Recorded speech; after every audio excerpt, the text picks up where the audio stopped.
Hello बच्चों, कैसे हैं आप?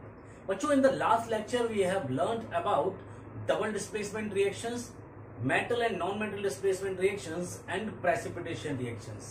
Now in today's lecture we will discuss two more important reactions, that is neutralization reactions and redox reactions. So first of all we will discuss neutralization reactions.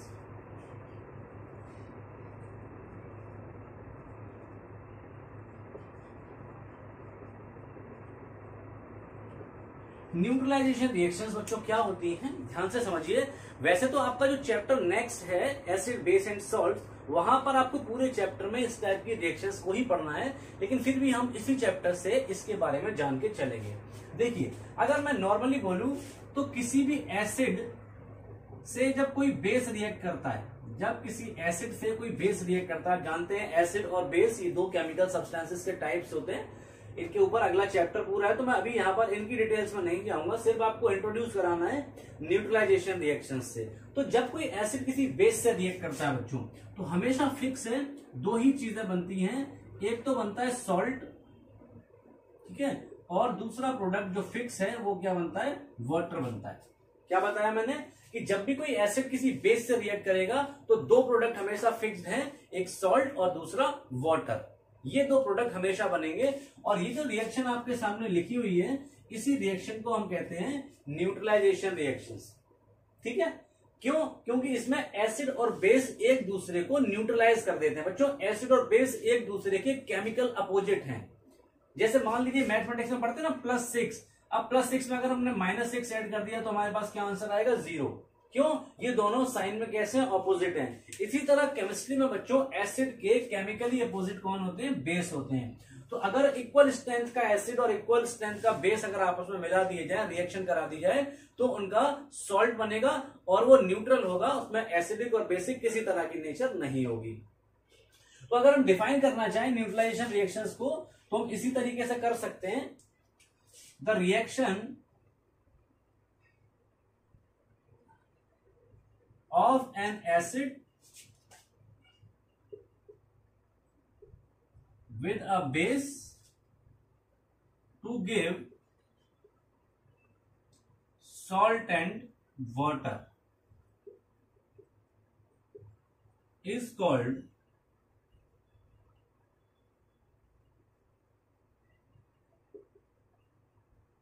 Neutralization reactions, ठीक है। जब कोई acid किसी base से react करता है, उसमें water और सॉल्ट बनता है, तो हम उसको न्यूट्रलाइजेशन रिएक्शन कहते हैं, ठीक है। मैं यहां पर एक पॉइंट लिख दे रहा हूं, इन दीज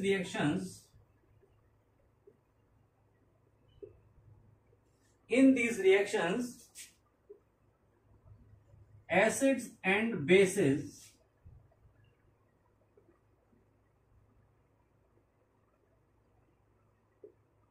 न्यूट्रलाइज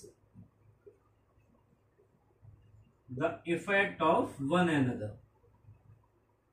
इस रिएक्शन में एसिड और बेस एक दूसरे के इफेक्ट को न्यूट्रलाइज कर देते हैं। हमने आपको एक एग्जांपल दिया था कि जब हमें एसिडिटी की प्रॉब्लम हो जाती है, हमारे स्टमक में जो गैस्ट्रिक जूस होता है उसमें HCl की अमाउंट ज्यादा बनने लगती है, तो हमें एसिडिटी की प्रॉब्लम हो जाती है, हमें गले में खट्टा खट्टा सा लगने लगता है और बहुत ही डिस्कम्फर्ट फील होता है। उस कंडीशन में हम लोग क्या करते हैं, एंटासिड का यूज करते हैं। एंटासिड जो मार्केट में इनो या डाइजीन इस टाइप के ब्रांड नेम्स के अंडर मिलते हैं, वो एक्चुअल में बच्चों होते क्या है, वो बेस ही तो होते हैं, माइल्ड बेस।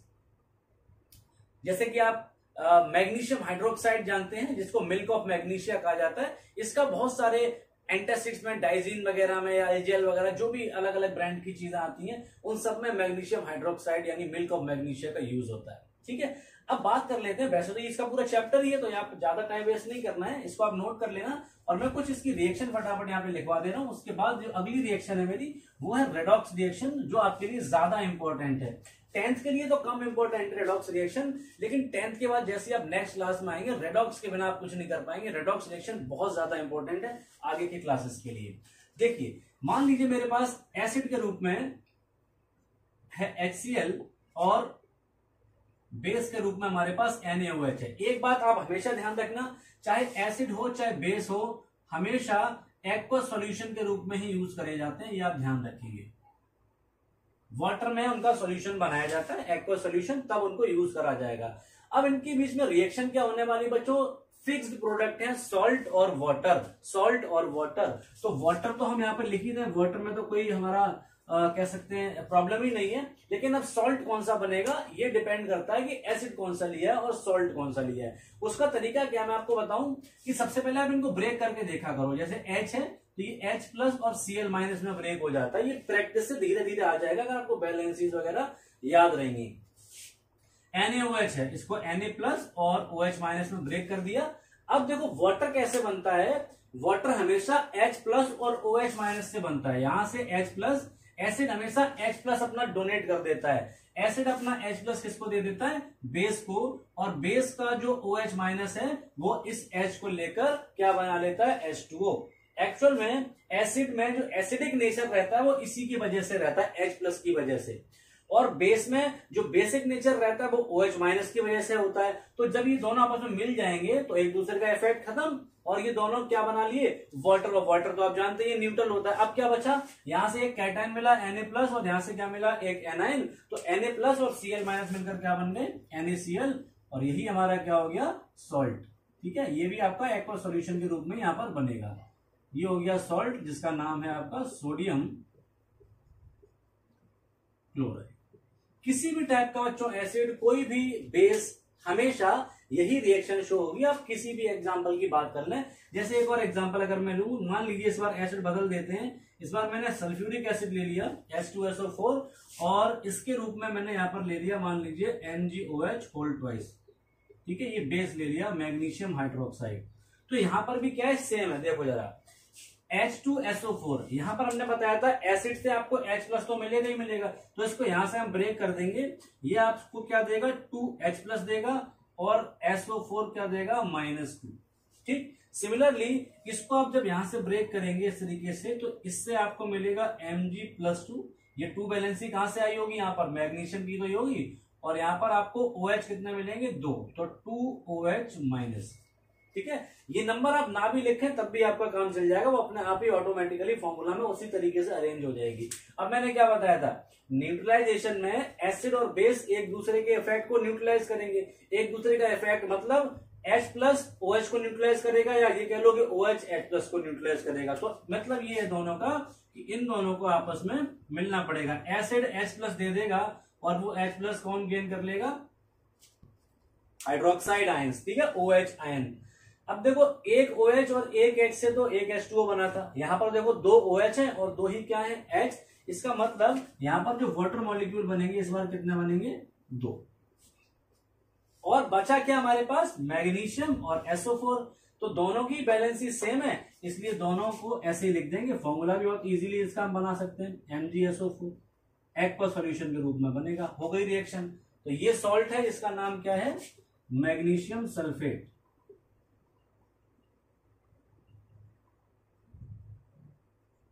ये सॉल्ट है और वो क्या है, वाटर। समझ में आ रही है। तो इस टाइप की रिएक्शन आपकी क्या कहलाती है, न्यूट्रलाइजेशन रिएक्शंस। आप किसी भी एसिड और किसी भी बेस का एग्जांपल लेकर इनको समझ सकते हैं, इसमें कोई प्रॉब्लम नहीं है। ठीक है, चलिए मैं एक और रिएक्शन आपको करके दिखा दे रहा हूं इसी टाइप की। इस बार मैं एक अलग एसिड ले रहा हूं, एक ऑर्गेनिक एसिड जिसका नाम है एसिटिक एसिड, CH3COOH। इसका नाम होता है बच्चों एसिटिक एसिड। ये ऑर्गेनिक एसिड है, कार्बन वाला एसिड है। ठीक है, ये थोड़े अलग होते हैं, इनकी ब्रेकिंग भी आपको अलग से थोड़ी सीखनी पड़ेगी। और यहां पर मैं एग्जांपल ले रहा हूं, चलिए NaOH का, जिसका एक्वा सॉल्यूशन हम यूज कर रहे हैं यहाँ पर, सोडियम हाइड्रोक्साइड। अब देखो इसको तो आप ब्रेक करना जानते ही हो, नॉर्मली ये इस तरीके से ब्रेक हो जाएगा, यहां से आपको Na प्लस और OH माइनस मिल जाएगा। लेकिन इसको अब यहां से ब्रेक मत कर देना बच्चों, ऐसे यहां से नहीं, हमेशा याद रखो H प्लस मिलेगा, और H वही वाला निकलता है जो डायरेक्ट ऑक्सीजन से जुड़ा हुआ। जितने भी ऑर्गेनिक एसिड होते हैं इनका ये लास्ट वाला में H मिलता है ये, तो यहां से आपको मिलेगा CH3COO माइनस और H प्लस। ये जो चीज लिखी है बच्चों इसका नाम होता है एसीटेट आयन। ठीक है, इसका नाम है एसीटेट आयन। अब आप जानते हैं कि क्या होना है, जो H प्लस है, एसिड ने जो दिया H प्लस, ये H प्लस कौन ले लेगा, बेस का हाइड्रोक्साइड आयन, और इससे आपको क्या मिल जाएगा, वाटर, और अब हमारे पास जो बचा CH3COO माइनस और Na, ये आपस में जुड़ जाएंगे। अब थोड़ा सा यहाँ पर बच्चों समझना, जो नॉर्मल हमारे एसिड्स होते हैं, ठीक है, मिनरल एसिड, हालांकि अभी आपको नाम शायद ना पता हो कि कौन से मिनरल एसिड होते हैं, कौन से ऑर्गेनिक एसिड होते हैं, ठीक है, तो वो तो अगले चैप्टर में आप सीख ही जाएंगे। लेकिन थोड़ा सा यहाँ पर बच्चों समझो कि कुछ एसिड ऐसे होते हैं जो इंडस्ट्रीज में खुद ही बनाए जाते हैं, वो किसी भी लिविंग बींग, किसी भी ऑर्गेनिक मैटर के अंदर, ठीक है, लिविंग बींग्स के अंदर अपने आप नहीं पाए जाते। ये मिनरल एसिड है, हम लोग इन्हें खुद बनाते हैं, जैसे सल्फ्यूरिक एसिड है, HCl है, नाइट्रिक एसिड है। तो जब इनसे जब किसी बेस की रिएक्शन कराते हैं, सॉल्ट बनाते हैं, तो जो कैटाइन होता है, कैटाइन जैसे Mg+ था तो इसको पहले लिखा और नेगेटिव पार्ट बाद में लिखा एसिड का। लेकिन जब ऑर्गेनिक एसिड का जो सकते हैं, ऑर्गेनिक एसिड का सॉल्ट बनता है तो इसका जो एनाइन है यही पहले लिखा जाएगा। तो CH3COO ये पहले लिखेंगे, ध्यान रखेंगे। देखो इसमें मैंने क्या पहले लिखा था, Mg पहले लिखा था। इससे ऊपर एक रिएक्शन लिखी थी NaCl1, उसमें Na पहले लिखा था, कैटाइन पहले लिखा था। लेकिन ऑर्गेनिक एसिड के केस में क्या करेंगे, एनाइन पहले लिखेंगे और कैटाइन कौन सा था हमारे पास, Na। वैलेंसी चूंकि सेम है, यहाँ भी -1 यहाँ भी +1 है, तो हम सीधा सीधा लगा देंगे और इसका नाम हो जाएगा सोडियम एसीटेट। ठीक है, यहां पर इस चैप्टर में बच्चों अगर आप ये चीज ज्यादा नहीं समझ पा रहे हैं तब भी कोई दिक्कत नहीं है। यहां पर सिर्फ आपको इंट्रोड्यूस कराना था कि न्यूट्रलाइजेशन रिएक्शंस नाम की भी कोई रिएक्शन होती है। ठीक है, अगले चैप्टर में हमें यही तो पढ़नी है, पूरी सारी यही रिएक्शन, टोटल 100% न्यूट्रलाइजेशन रिएक्शन ही अगले चैप्टर में पढ़नी है हमें। तो बिल्कुल भी परेशान नहीं होना है। यहाँ पर मैं बहुत ज्यादा कोशिश भी नहीं कर रहा हूँ कि आपको पूरा समझ में आए, क्योंकि बहुत ज्यादा टाइम मैं यहाँ पर अभी इसमें नहीं देना चाह रहा, क्योंकि अगले चैप्टर में तो मैं पढ़ना ही है। अब हम अगले रिएक्शन की तरफ चलते हैं बच्चों, जिसका नाम है रेडॉक्स रिएक्शन। वो बहुत आपके लिए जरूरी है, उस पर जरा आप ध्यान देना।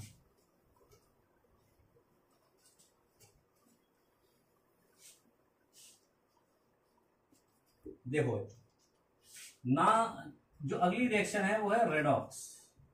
नाम पे जरा आप गौर करें, रेडॉक्स रिएक्शन के, तो शायद अभी आपको कुछ समझ में नहीं आएगा कि ये कैसा नाम है रेडॉक्स। अभी तक तो कुछ ना कुछ हमें नाम से उसके सजेशन मिल पा रहा था, ऐसे कॉम्बिनेशन था तो समझ गए थे कोई चीजें जुड़ेंगी, डिकम्पोजिशन था हम समझ गए थे कुछ चीजें यहाँ पर टूटेंगी और दो या दो से ज्यादा प्रोडक्ट बनेंगे। डिस्प्लेसमेंट में भी कुछ हमें अंदाजा लगा था कि एक कोई चीज दूसरी चीज को डिस्प्लेस करेगी, है ना। न्यूट्रलाइजेशन में भी हमें अंदाजा लग गया, लेकिन रेडॉक्स में हमें कोई अंदाजा नहीं लग रहा कि रेडॉक्स में आखिरकार क्या होगा। तो जरा देखें रेडॉक्स एक्चुअल में है क्या, उसको समझने से पहले आप ये दो टर्म समझें कि ऑक्सीडेशन क्या होता है और रिडक्शन क्या होता है। जरा ध्यान से समझना जो मैं बता रहा हूं, ठीक है। ऑक्सीडेशन और रिडक्शन ये दो अलग अलग टाइप की केमिकल रिएक्शंस हैं, ठीक है। अब ऑक्सीडेशन और रिडक्शन वैसे तो हमारा 11th और 12th में पूरी सिलेबस में ये चीजें चलती रहती हैं, वहां पर आपको फिर से ये पढ़ना है। 10th क्लास के लेवल पर ये बहुत ज्यादा आपके यहाँ नहीं आता है, ठीक है, लेकिन इंट्रोड्यूस हम करा दे रहे हैं आपको और थोड़ा सा एक्स्ट्रा बता रहे हैं जितना 10th में आपके लिए रिक्वायर्ड है, तो मोर देन सफिशिएंट जो है मैं यहाँ पे आपको बताऊंगा। तो ऑक्सीडेशन क्या है और रिडक्शन क्या है, इसको डिफाइन करने का या इसको बताने का एक क्लासिकल कॉन्सेप्ट पहले आप समझें, जो पुराना कॉन्सेप्ट है, ठीक है। स्टार्टिंग में या पुराने टाइम में किन रिएक्शंस को ऑक्सीडेशन कहा जाता था और कब कहा जाता था रिडक्शन। तो मैं यहां पर एक चीज लिख रहा हूं, देखो जब किसी रिएक्शन में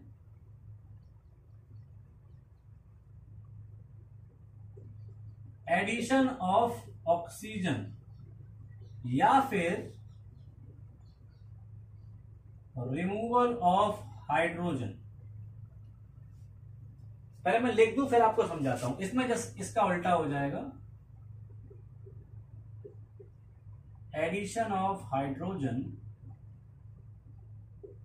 और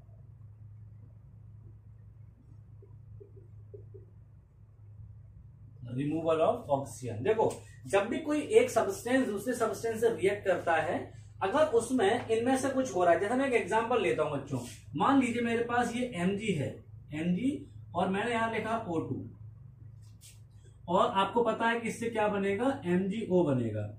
अब जरा ध्यान से देखना, मैंने कहा कि ऑक्सीडेशन का मतलब क्या है एडिशन ऑफ ऑक्सीजन या रिमूवल ऑफ हाइड्रोजन।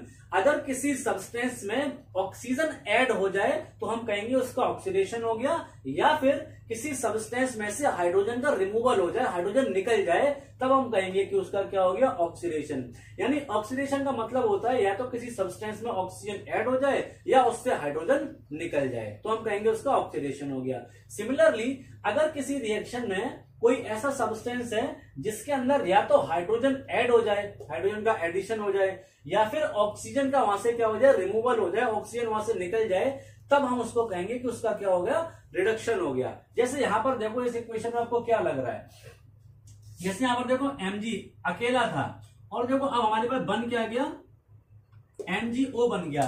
तो देखो Mg और MgO को देखो आपको क्या लग रहा है, क्या अंतर आया कि मैग्नीशियम में ऑक्सीजन ऐड हो गया बच्चों, इसीलिए तो MgO बन गया। इसका मतलब एडिशन ऑफ ऑक्सीजन हुआ यहां पर,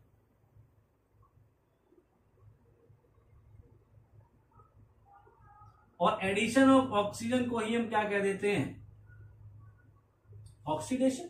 इसका मतलब बच्चों कि मैग्नीशियम का क्या हुआ है, यहां पर ऑक्सीडेशन हुआ है, और मैग्नीशियम का ऑक्सीडेशन होने से क्या बन गया, मैग्नीशियम ऑक्साइड बन गया। मैंने आपको पहले भी बताया था जो कंबशन रिएक्शंस होती थी उनमें जब ऑक्सीजन की रिएक्शन कराते हैं तो हमने तब भी बताया था कंबशन रिएक्शन भी एक तरीके की ऑक्सीडेशन ही होती है, लिमिटेड। ठीक है, एक और एग्जांपल ले लेते हैं, जैसे कॉपर का, मान लीजिए सेम एग्जांपल है कॉपर का O2 के साथ रिएक्शन, तो क्या बनेगा यहां पर CuO, 2CuO, सेम है, बिल्कुल सेम, कोई अंतर नहीं है। देखो यहां से यहां तक आप जाओ तो कॉपर में और कॉपर ऑक्साइड में आपको क्या चेंज दिख रहा है कि कॉपर में ऑक्सीजन ऐड हो गया होगा इसलिए CuO बन गया। इसका मतलब इसका क्या हुआ है, ऑक्सीडेशन। अब रिडक्शन का एग्जांपल देखो, रिडक्शन में कैसे बता रहा हूं, मान लीजिए मेरे पास यहां पर लिखा था N2 और यहां लिखा था 3H2 गिव्स, इसने मुझे दिया ट्वाइस NH3। ये रिएक्शन आप पढ़ चुके हैं। अब जरा यहां पर देखो, ये जो N2 है और यहां पर देखो यहां नाइट्रोजन है, यहां भी नाइट्रोजन है, तो यहां की नाइट्रोजन और यहां की नाइट्रोजन में क्या अंतर आया, यहां पर बच्चों एडिशन हो गया किसका, हाइड्रोजन का। देखो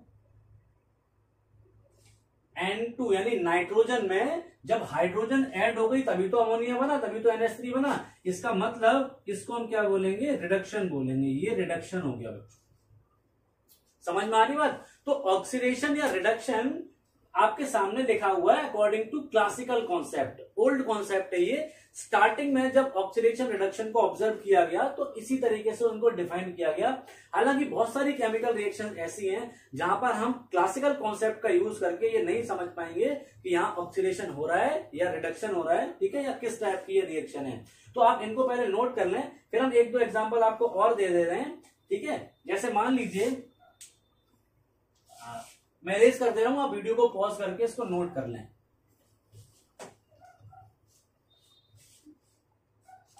जैसे मान के चलते हैं एक रिएक्शन जो आप पहले कर चुके हैं, मेरे पास Fe2O3 है और यहां पर एल्यूमिनियम है। मैं बैलेंस नहीं कर रहा हूं, डायरेक्ट प्रोडक्ट लिख रहा हूं। यहां पर मुझे मिला था Fe और Al2O3। आप जरा ध्यान से देखें, यहां पर दो चीजें आपको दिख रही होंगी। देखो एल्यूमिनियम यहाँ अकेला था और यहां पर देखो एल्यूमिनियम के साथ कौन जुड़ गया, ऑक्सीजन। देखो यहाँ एल्यूमिनियम अकेला है और यहाँ पर एल्यूमिनियम के साथ कौन जुड़ा हुआ है, ऑक्सीजन। इसका मतलब इस प्रोसेस में कुछ ऐसा हुआ होगा जिससे एल्यूमिनियम के साथ ऑक्सीजन जुड़ गया, तो एडिशन ऑफ ऑक्सीजन हुआ। एडिशन ऑफ ऑक्सीजन हुआ, इसका मतलब क्या है, ये यहाँ पर ऑक्सीडेशन हुआ किसका, एल्यूमिनियम का। दूसरा जो Fe2O3 था, यहाँ पर ऑलरेडी आयरन के साथ ऑक्सीजन था, लेकिन यहां पर ऑक्सीजन नहीं है, आयरन अकेला रह गया। इसका मतलब ये रिमूवल हो रहा है किसका, ऑक्सीजन का। इसका मतलब इसको आप क्या बोलोगे, रिडक्शन बोलोगे, रिडक्शन। समझ आ रही बच्चों, ये ऑक्सीडेशन, एल्यूमिनियम का क्या हो रहा है, ऑक्सीडेशन, और इसका आयरन के ऑक्साइड का क्या हो रहा है, रिडक्शन हो रहा है। अब यहां पर आपको क्या इंटरेस्टिंग चीज देखने को मिली, इससे पहले जो हम एग्जांपल दे रहे थे उसमें या तो रिडक्शन हो रहा था या फिर ऑक्सीडेशन हो रहा था अकेला, लेकिन यहां पर क्या हो रहा है, ऑक्सीडेशन और रिडक्शन दोनों ही एक ही रिएक्शन में हो रहे हैं बच्चों। तो ये थोड़ा इंटरेस्टिंग है। और इनफैक्ट अगर मैं आपसे एक बात कहूं तो थोड़ा सा आपको अजीब लगेगा, लेकिन यही सच्चाई है कि किसी भी केमिकल रिएक्शन में ऑक्सीडेशन या रिडक्शन कभी भी अकेला नहीं हो सकता। ठीक है, मैं उसको लिख रहा हूं कि ऑक्सीडेशन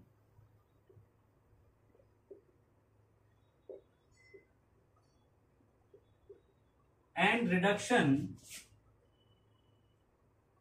गो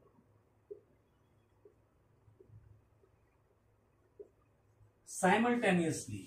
साइमल्टेनियसली का मतलब एक साथ। कभी भी ऐसी कोई रिएक्शन आपको नहीं मिल सकती जहां पर सिर्फ ऑक्सीडेशन हो रहा हो या जहां पर सिर्फ रिडक्शन हो रहा हो। जब भी ऑक्सीडेशन होगा तो हमेशा कॉम्प्लीमेंट्री उसके साथ रिडक्शन भी होगा, और अगर रिडक्शन हो रहा है तो फिर क्या होगा, ऑक्सीडेशन भी हो रहा है। ये आप ध्यान रखें, कभी भी कोई रिएक्शन ऐसी नहीं मिलेगी जहां पर सिर्फ ऑक्सीडेशन या सिर्फ रिडक्शन हो रहा हो। अब आप कहेंगे सर इससे पहले वाली रिएक्शन में तो आपने सिर्फ ऑक्सीडेशन बताया या सिर्फ रिडक्शन बताया, तो अभी हम उन रिएक्शंस को दोबारा से कंसीडर करेंगे और फिर आपको दिखाएंगे कि देखिए वहां पर दोनों चीजें हो रही हैं। क्योंकि अभी हमने इसलिए नहीं बताया, अभी हमने सिर्फ क्लासिकल कॉन्सेप्ट बताया है। उन रिएक्शंस में क्लासिकल कॉन्सेप्ट लगाकर दोनों रिएक्शंस को समझ पाना, रिडक्शन और ऑक्सीडेशन को, पॉसिबल नहीं था। इसके बाद में जो कॉन्सेप्ट बताऊंगा उस कॉन्सेप्ट से आप समझ पाएंगे। अच्छा, एक चीज और समझ लें कि अब हमने ये तो बता ही दिया कि कोई भी जो रिएक्शन है जिसमें ऑक्सीडेशन हो रहा होगा तो 100% रिडक्शन भी साथ में चल रहा होगा, या कोई रिएक्शन है जिसमें रिडक्शन हो रहा है तो 100% ऑक्सीडेशन भी साथ में चल रहा होगा। इसीलिए बच्चों इन रिएक्शंस में देखिए दो वर्ड हैं, एक तो है रिडक्शन और दूसरा क्या है, ऑक्सीडेशन। और हमने बताया ये कॉम्प्लीमेंट्री है, साथ साथ चलते हैं, अकेला तो हो ही नहीं सकता। इसीलिए ऐसी रिएक्शंस जिनमें ऑक्सीडेशन और रिडक्शन होता है उनका एक अलग नाम रख दिया गया। रिडक्शन से रेड वर्ड को लिया गया और ऑक्सीडेशन से किसको लिया गया, ऑक्स को। तो इस तरीके से जो नाम बना वो क्या बना, रेडॉक्स रिएक्शन, जो ऊपर लिखा हुआ हेडिंग में। तो अब आपको शायद समझ में आ रहा होगा कि रेडॉक्स रिएक्शंस का नाम रेडॉक्स रिएक्शंस ही क्यों है, क्योंकि उसमें ऑक्सीडेशन और रिडक्शन दो टाइप की chemical reactions side by side simultaneously एक साथ चलती हैं। समझ में आ रहा, ये क्लासिकल कॉन्सेप्ट था। क्लासिकल कॉन्सेप्ट के अकॉर्डिंग एडिशन ऑफ ऑक्सीजन या रिमूवल ऑफ हाइड्रोजन ऑक्सीडेशन कहलाता है, और रिडक्शन के में क्या दिखा रहे हैं कि एडिशन ऑफ हाइड्रोजन या रिमूवल ऑफ ऑक्सीजन क्या कहलाता है, रिडक्शन कहलाता है। अब क्लासिकल कॉन्सेप्ट से थोड़ा ऊपर चलते हैं, थोड़ा और एडवांस कॉन्सेप्ट जो पढ़ते हैं हम लोग। हालांकि एडवांस तो आप लोग वैसे तो 11 में पढ़ेंगे जाके, इसके भी 3 कॉन्सेप्ट और बाकी हैं। इसके बाद हम इलेक्ट्रो पॉजिटिव और इलेक्ट्रो नेगेटिव के बेसिस पे बताएंगे, फिर इलेक्ट्रॉनिक कॉन्सेप्ट आएगा, उसके बाद आएगा ऑक्सीडेशन नंबर कॉन्सेप्ट। वो आप लोग 11th क्लास में पूरा पढ़ पाएंगे। यहाँ पर जितना पॉसिबल है मैं आपको बता रहा हूं। अब जरा ध्यान से देखना, अगला जो कॉन्सेप्ट है इसके अकॉर्डिंग ऑक्सीडेशन क्या है। देखो पुराना कॉन्सेप्ट तो साथ में चल ही रहा है, वो तो है ही, उसी में कुछ अपडेशन है। अब जरा ध्यान से देखना, ठीक है। एडिशन ऑफ ऑक्सीजन और रिमूवल ऑफ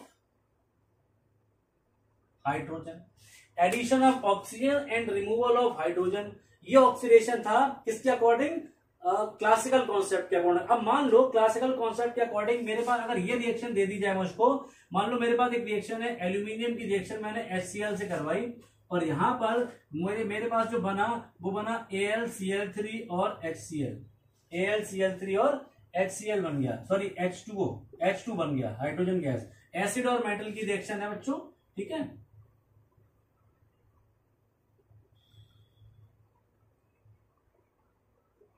ये रिएक्शन हो रही है, बैलेंस है क्या, देखो दो एल्यूमिनियम, क्लोरीन कितने हैं, 3 2 6, तो 3 2 6 क्लोरीन हो गए, और 6H है, 6H यहां पर आपको दिख रहे होंगे। अब जरा देखो इस रिएक्शन में अगर मैं पूछूं कि एल्यूमिनियम के साथ क्या हुआ, बताओ एल्यूमिनियम के साथ क्या हुआ, या यहां पर HCl के साथ क्या हुआ, जरा बताओ, बता सकते हो, लगाओ क्लासिकल कॉन्सेप्ट। ना तो ऑक्सीजन ऐड हो रहा है, ना हाइड्रोजन का रिमूवल हो रहा है। इसी तरह मैं यहां पर रिडक्शन भी अगर लिख दूं, इसका अपोजिट था ना क्लासिकल कॉन्सेप्ट में,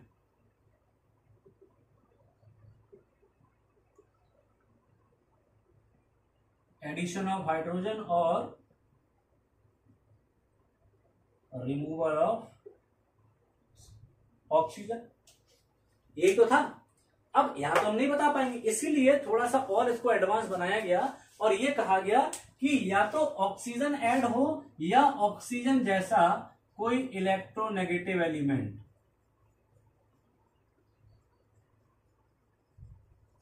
और हाइड्रोजन की बजाय क्या रिमूव हो जाए, कोई इलेक्ट्रोपॉजिटिव एलिमेंट। ठीक है, यही चीज डिट्टो आप यहां पर भी नोट कर लेंगे। ठीक है, चलो मैं कर ही दे रहा हूं वरना कंफ्यूज हो जाओगे।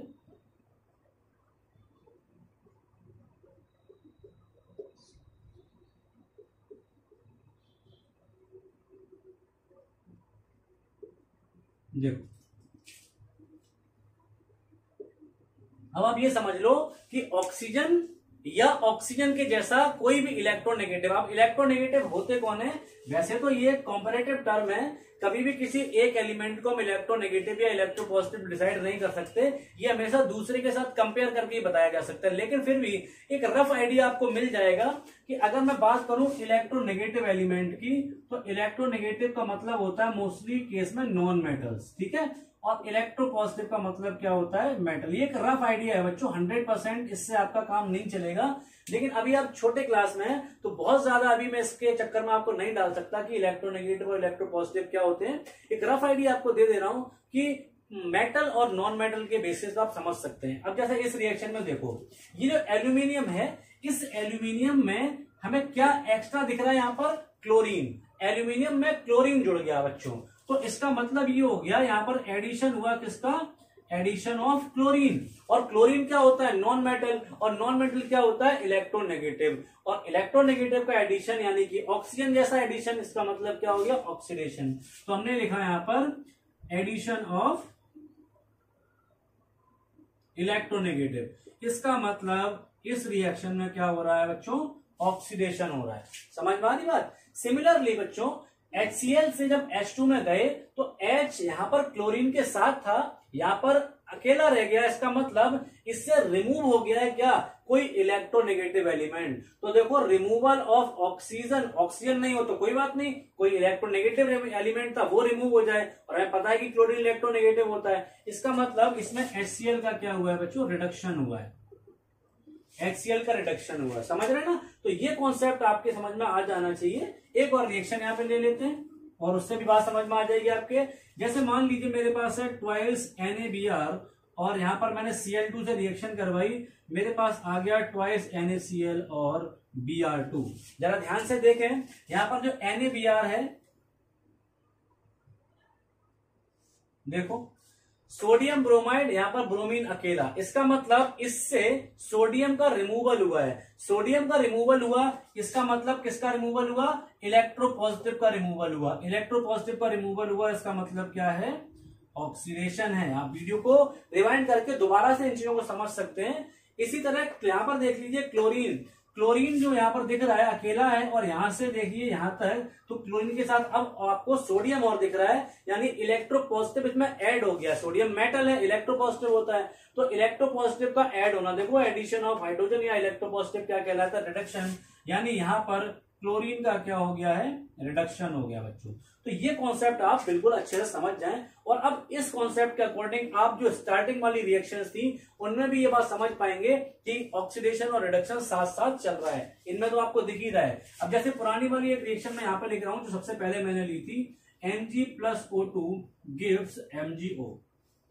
देखना ध्यान से, यहां पर आपको ये तो दिख रहा है साफ साफ कि मैग्नीशियम में ऑक्सीजन जुड़ गया, तो एडिशन ऑफ ऑक्सीजन, यानी कि इसका तो क्या हो गया, ऑक्सीडेशन।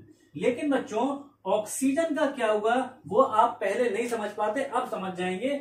ऑक्सीजन अकेला था और अब ऑक्सीजन के साथ कौन जुड़ गया, मैग्नीशियम। और मैग्नीशियम का मतलब एक मेटल, मेटल का मतलब इलेक्ट्रोपॉजिटिव, और इलेक्ट्रोपॉजिटिव का ऐड हो जाना क्या होता है, रिडक्शन होता है। इसलिए यहां पर आप खुद ही देख लें, मैग्नीशियम का ऑक्सीडेशन हो रहा है और ऑक्सीजन का क्या हो रहा है, रिडक्शन हो रहा है। ये चीज आप अपनी गांठ बांध लें, बिल्कुल दिमाग में फिट कर लें। तो ये दो कॉन्सेप्ट आपने ऑक्सीडेशन और रिडक्शन के पढ़ लिए। अब तीसरा कॉन्सेप्ट है इलेक्ट्रॉनिक कॉन्सेप्ट। वहां तक चलने से पहले मैं आपको एक दो टर्म और बता दूं, उनको आप और नोट कर लो, और यहां पर मैं उनको आइडेंटिफाई भी करवा दूंगा। ऊपर से अब ये हटा दे रहा हूं मैं, आपने नोट कर लिया होगा, और नहीं करा है तो वीडियो को पॉज करके दोबारा लिख लें। अब यहां पर मैं दो इंपॉर्टेंट टर्म बता रहा हूं आपको, ये आपसे एग्जाम में पूछा जाता है कि ऑक्सीडाइजिंग एजेंट और रिड्यूसिंग एजेंट क्या होते हैं। ठीक है। एक रिएक्शन में आपको ये तो पता है कि ऑक्सीडेशन भी हो रहा है और रिडक्शन भी हो रहा है, तो ऑक्सीडाइजिंग एजेंट और रिड्यूसिंग एजेंट क्या है इसके बारे में बात कर लें जरा। तो ध्यान रखना, ऑक्सीडाइजिंग एजेंट वो होता है a substance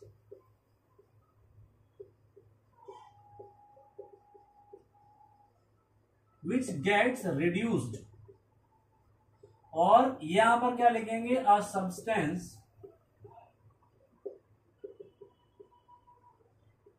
which gets oxidized। उल्टा है बच्चों, ऑक्सीडेशन किसका हो रहा है, रिडक्शन किसका हो रहा है, ये तो आपने निकाल ही लिया। अगर हमसे ऑक्सीडाइजिंग एजेंट और रिड्यूसिंग एजेंट अगर पूछता है तो हम उल्टा कर देंगे। कैसे? अगर हमसे पूछता है कि ऑक्सीडाइजिंग एजेंट कौन है, तो हम ये देखेंगे कि रिएक्शन में रिडक्शन किसका हुआ था, वही लिखा है मैंने, a substance which gets reduced. जिस सब्सटेंस का रिडक्शन हो रहा हो वही ऑक्सीडाइजिंग एजेंट कहलाएगा। इसका अपोजिट रिड्यूसिंग एजेंट क्या है, a substance which gets oxidise.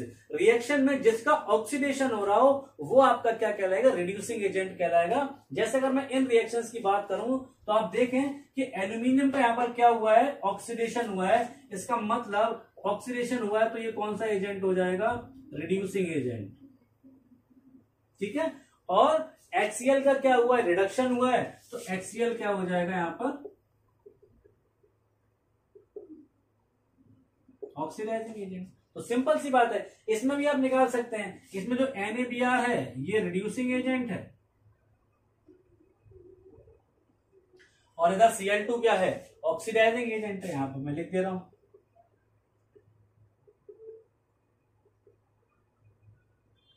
समझ आ रही बात। तो बेटा अगर आपने ऑक्सीडेशन और रिडक्शन को पहचान लिया कि ऑक्सीडेशन कैसे हो रहा है, रिडक्शन कैसे हो रहा है, तो फिर ऑक्सीडाइजिंग एजेंट और रिड्यूसिंग एजेंट को आइडेंटिफाई करने में आपको कोई प्रॉब्लम नहीं होगी। आप इजीली आइडेंटिफाई कर सकते हैं, जिसका ऑक्सीडेशन हो वो रिड्यूसिंग एजेंट और जिसका रिडक्शन हो वो ऑक्सीडाइजिंग एजेंट। सिंपल है। ठीक है। अब आपको क्या करना है, अब अपनी अगर आपके बुक्स वगैरह रखी हैं, वरना आप नेट से PDF डाउनलोड कर सकते हैं, NCERT की आपको मिल जाएंगी बड़ी आसानी से। वहां पे आप कुछ और केमिकल रिएक्शन, और इवन नहीं भी मिलती है तो मैंने इतनी सारी इससे पहले भी केमिकल रिएक्शंस लिखवाई हैं, उन सभी केमिकल रिएक्शंस को आप लिख के देखें और ये आइडेंटिफाई करने की कोशिश करें कि कहां पर ऑक्सीडेशन हो रहा है और कहां पर रिडक्शन हो रहा है। और जब आप ये पहचान लें तो उसके बाद ये भी देखें कि कौन सा सब्सटेंस इसमें ऑक्सीडाइजिंग एजेंट का काम कर रहा है और कौन सा सब्सटेंस इसमें रिड्यूसिंग एजेंट का काम कर रहा है। ठीक है। एक चीज और समझ लेना, ऑक्सीडाइजिंग एजेंट को कभी कभी ऑक्सीडेंट भी लिखा जाता है और रिड्यूसिंग एजेंट को कुछ किताबें क्या लिख देती हैं, रिडक्टेंट। तो उससे कंफ्यूज नहीं होना है, that is the same thing. Oxidant कहा जाए चाहे ऑक्सीडाइजिंग एजेंट कहा जाए, रिडक्टेंट कहा जाए चाहे रिड्यूसिंग एजेंट कहा जाए, सब एक ही चीज है बच्चों। ठीक है कि नहीं। ये तो हो गए दो कॉन्सेप्ट। चलिए ये तीसरा कॉन्सेप्ट मैं इसमें बता दे रहा हूं, हालांकि तीसरे कॉन्सेप्ट का भी आपको बहुत ज्यादा यूज करना नहीं है। ठीक है, इसको नोट कर लेना। चौथा कॉन्सेप्ट तो मैं बता नहीं सकता अभी यहां पर, क्योंकि उसके लिए आपको ऑक्सीडेशन नंबर निकालना आना चाहिए और वो हमारा 11th का सिलेबस है, 10th का नहीं। मॉडर्न कॉन्सेप्ट या इलेक्ट्रॉनिक कॉन्सेप्ट।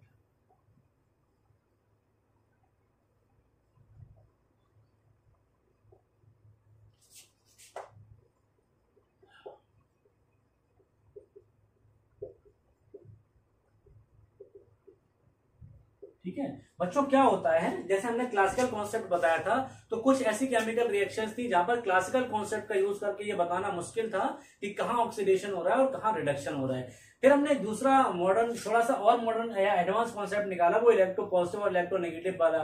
तो हमने जो रिएक्शंस पहले हम नहीं बता पा रहे थे, हमने उस वाले कॉन्सेप्ट से उनको बता लिया। लेकिन फिर भी कुछ ऐसी केमिकल रिएक्शंस रह गई जो हम उस वाले मेथड से या कॉन्सेप्ट से भी नहीं बता पा रहे थे। जैसे मान लीजिए मेरे पास एक रिएक्शन है जिंक मेटल की और कॉपर सल्फेट की, CuSO4 एक्वस की।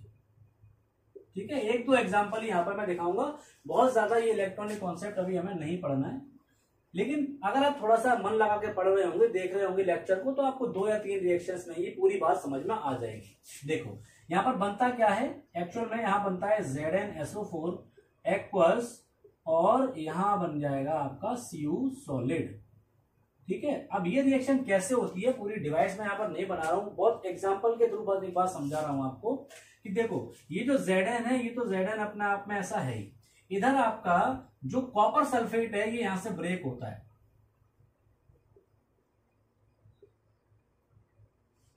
Cu+2 में, थोड़ा सा दूर लिख देता हूं, और SO4-2 में।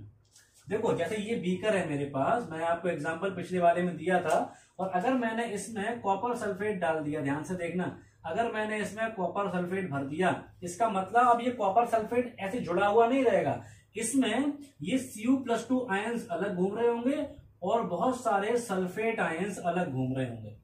समझ में आ रही बात? अब है क्या, जो Cu+2 आयंस है, आपको पता है किसी के ऊपर पॉजिटिव चार्ज कब आता है, जब इलेक्ट्रॉन उसके ऊपर से चले जाएं। इसका मतलब ये हुआ कि कॉपर+2 के ऊपर 2 चार्ज इसलिए है प्लस का कि कॉपर के पास 2 इलेक्ट्रॉन्स की कमी है। जब इलेक्ट्रॉन्स कम रह जाते हैं तभी तो पॉजिटिव चार्ज आता है, और वो 2 इलेक्ट्रॉन्स इसको कौन देगा, वो 2 इलेक्ट्रॉन्स इसको कौन देगा, जिंक देगा। इसमें 2 रिएक्शन होती हैं, देखो ध्यान से।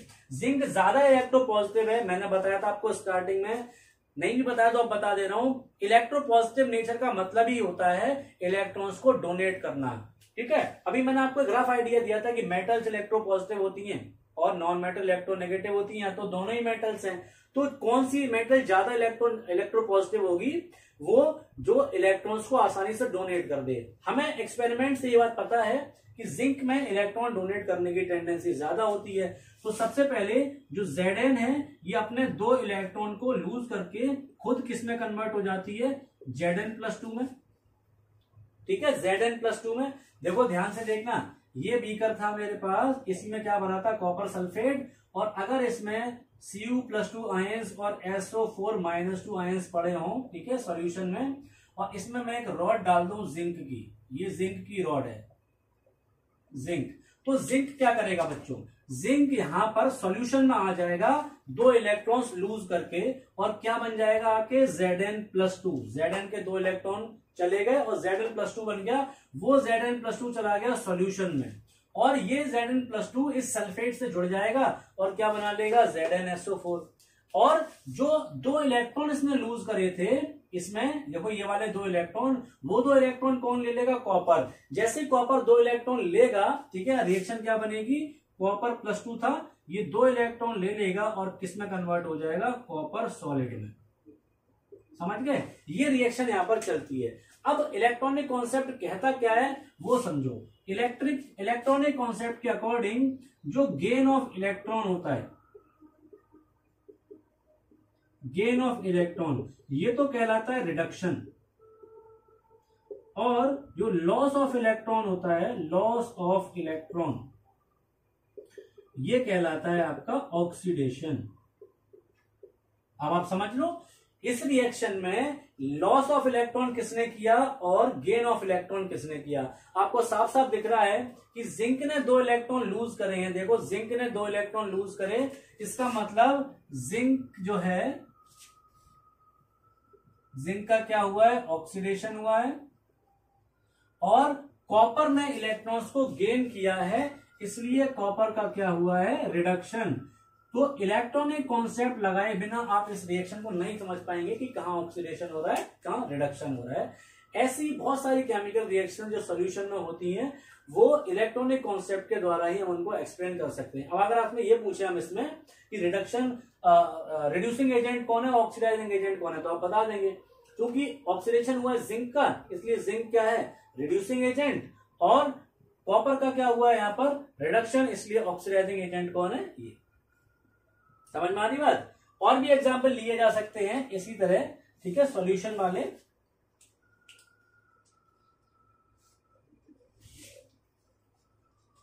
ठीक है, इसको इरेज कर दे रहा हूं, एक और एग्जाम्पल आपको दे दे रहा हूं, आपकी बात समझ में आ जानी चाहिए।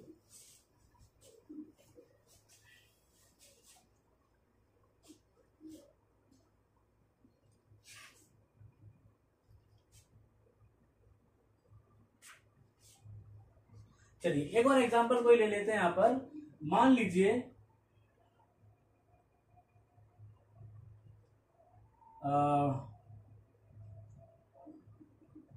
सिल्वर नाइट्रेट सॉल्यूशन, ठीक है, पुरानी रिएक्शन ही ले रहा हूं ताकि आपको बार बार नई नई रिएक्शन अभी फिलहाल ना पढ़नी पड़े, और इससे रिएक्शन कॉपर की करवा दी। अब देखो क्या हो रहा होगा यहां पर, यहां पर जो सिल्वर नाइट्रेट है ये Ag+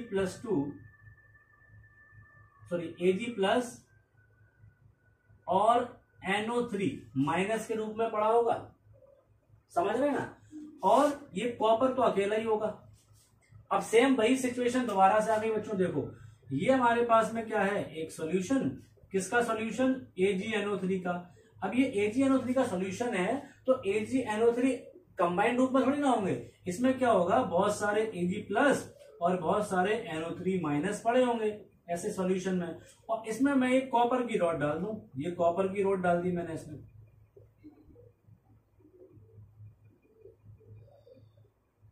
ये कॉपर रॉड है। अब सिल्वर में और कॉपर में कौन सी ज्यादा अच्छी मेटल है, देखो अच्छी मेटल का मतलब ज्यादा इलेक्ट्रोपॉजिटिव, ये आप रिएक्टिविटी सीधे से ही पता कर सकते हो, जो ऊपर होगी वो ज्यादा अच्छी मेटल है, नीचे वाली कम अच्छी मेटल है, ठीक है। तो कॉपर सिल्वर से ऊपर पड़ता है, इसका मतलब इस बार कॉपर इलेक्ट्रॉन को डोनेट करेगा और गेन कौन करेगा, सिल्वर। तो रिएक्शन क्या बनेगी, देखो जो कॉपर है कितने इलेक्ट्रॉन डोनेट करेगा, जितनी इसको नीड है, तो सिल्वर के 1 इलेक्ट्रॉन की नीड है सिल्वर को, तो कॉपर 1 इलेक्ट्रॉन को डोनेट कर देगा और Cu+, ठीक है, Cu+ बनाएगा। इसी तरह जो सिल्वर है आपका, वो 1 इलेक्ट्रॉन को गेन करके क्या बना लेगा, Ag। लेकिन अब ध्यान से ये समझना है कि कॉपर यहां पर किस ऑक्सीडेशन स्टेट में होगा, किस मतलब कौन सी बैलेंस शीट शो करेगा, बस इसी चीज की वजह से अभी ये चीजें आपको थोड़ी सी कम समझ में आती हैं। अब आपको ये यहाँ पर थोड़ा याद रखना पड़ेगा कि हमने कह दिया कि 1 इलेक्ट्रॉन लूज करेगा इसके अकॉर्डिंग, जबकि यहाँ पर 1 इलेक्ट्रॉन लूज करने से उसका काम नहीं चलेगा। इस रिएक्शन में एक्चुअल में अगर आपको पुरानी ये रिएक्शन याद हो मैंने लिखवाई थी, तो वहां पर मैंने CuNO3 लिखवाया था, यानी यहाँ पर कॉपर जो है वो 2 इलेक्ट्रॉन डोनेट करता है और क्या बनाता है, कॉपर +2 आयंस बनाता है। ध्यान से समझना है इस चीज को, ये अभी आपको ऐसे याद रखना पड़ेगा, इसके लॉजिक्स अभी आपको कुछ समय बाद पता चल पाएंगे। तो कॉपर +2 आयंस जब ये बनाएगा, ठीक है, तो अब जरा खुद देखो, जब ये कॉपर +2 आयंस बना देगा, ये कॉपर सॉल्यूशन में चला जाएगा और किसके रूप में चला जाएगा, कॉपर +2 के रूप में। तो कॉपर +2 किससे जुड़ना चाहता है, नाइट्रेट से, जबकि नाइट्रेट की बैलेंसी कितनी होती है, -1। इसीलिए इसका फॉर्मूला बना था, पिछले बार आपने देखा था, तो Cu के नीचे 1 और नाइट्रेट के नीचे 2 पहुंचेगा क्रॉस करके, जैसे 9th में हम लोग करते थे। तो फॉर्मूला क्या बनेगा, CuNO3 और प्लस Ag हमारे पास अलग रह जाएगा, बैलेंस करने के लिए यहां 2 लगाएंगे और यहां 2 लगाएंगे। ओवरऑल हुआ क्या है, ओवरऑल जो रिएक्शन हुई है, जरा देखो, ये 2 रिएक्शंस आपके सामने दिख रही हैं। कॉपर ने इलेक्ट्रॉन डोनेट किया, यानी कॉपर से कॉपर नाइट्रेट पहुंचे, तो क्या हुआ, ऑक्सीडेशन हुआ, और सिल्वर नाइट्रेट से सिल्वर पहुंचे, तो यहां पर क्या हुआ, रिडक्शन हुआ। समझ पा रहे हैं इलेक्ट्रॉनिक कॉन्सेप्ट, इलेक्ट्रॉन को गेन करना, देखो सिल्वर ने गेन किया, इसका मतलब उसका रिडक्शन हुआ, इलेक्ट्रॉन को डोनेट करना, लूज करना किसने किया, कॉपर ने, इसका मतलब उसका क्या हुआ, ऑक्सीडेशन हुआ। तो बच्चों ये आप 10th क्लास तक जितना समझ सकते थे, मैंने ऑक्सीडेशन और रिडक्शन के सारे कॉन्सेप्ट आपको बता दिए हैं। ऑक्सीडाइजिंग एजेंट, रिड्यूसिंग एजेंट आप आराम से बता सकते हो। ऑक्सीडेशन किसका हुआ, कॉपर का, इसका मतलब ये रिड्यूसिंग एजेंट है, इसका रिडक्शन हुआ तो ये क्या है, ऑक्सीडाइजिंग एजेंट। तो समझ गए ना। तो अब आपका काम क्या है, जो अलग अलग टाइप की आपके सामने केमिकल इक्वेशंस लिखी होंगी आपकी कॉपी पे, लास्ट लेक्चर्स में आपने नोट करी होंगी, उन सभी केमिकल रिएक्शंस में ये पता करने की कोशिश करिए कि किसका ऑक्सीडेशन हो रहा है और किसका रिडक्शन हो रहा है। और अगर बुक है तो बुक से और इक्वेशंस की प्रैक्टिस कर लीजिए। इसके बाद हम लोगों का एक लेक्चर बच्चों और लगेगा बस, और उसके बाद ये चैप्टर हमारा फिनिश हो जाएगा। उस लेक्चर में हम क्या बताएंगे, एप्लीकेशंस ऑफ रेडॉक्स रिएक्शन। ज्यादा बड़ा लेक्चर नहीं होगा और वो लास्ट लेक्चर होगा हमारा इस चैप्टर का। उसी के साथ ये चैप्टर फिनिश हो जाएगा और उसके बाद फिर हम लोग आगे बढ़ेंगे नेक्स्ट चैप्टर की तरफ। लेकिन उससे पहले आपकी ये ड्यूटी है कि जो चैप्टर यहाँ पर फिनिश हो गया है वो आपके लिए भी फिनिश हो जाना चाहिए, मतलब आपको वो अच्छी तरह तैयार हो जाना चाहिए, वरना फिर वर्कलोड बढ़ता जाएगा, आगे चैप्टर्स निकलते जाएंगे, पीछे वाला आपका साथ साथ आपके साथ चलता रहेगा, आपको तैयार नहीं होगा। ठीक है, तो चलिए मिलते हैं अगले लेक्चर में। तब तक आप लोग घर पे रहिए, सुरक्षित रहिए और पढ़ते रहिए। Thank you.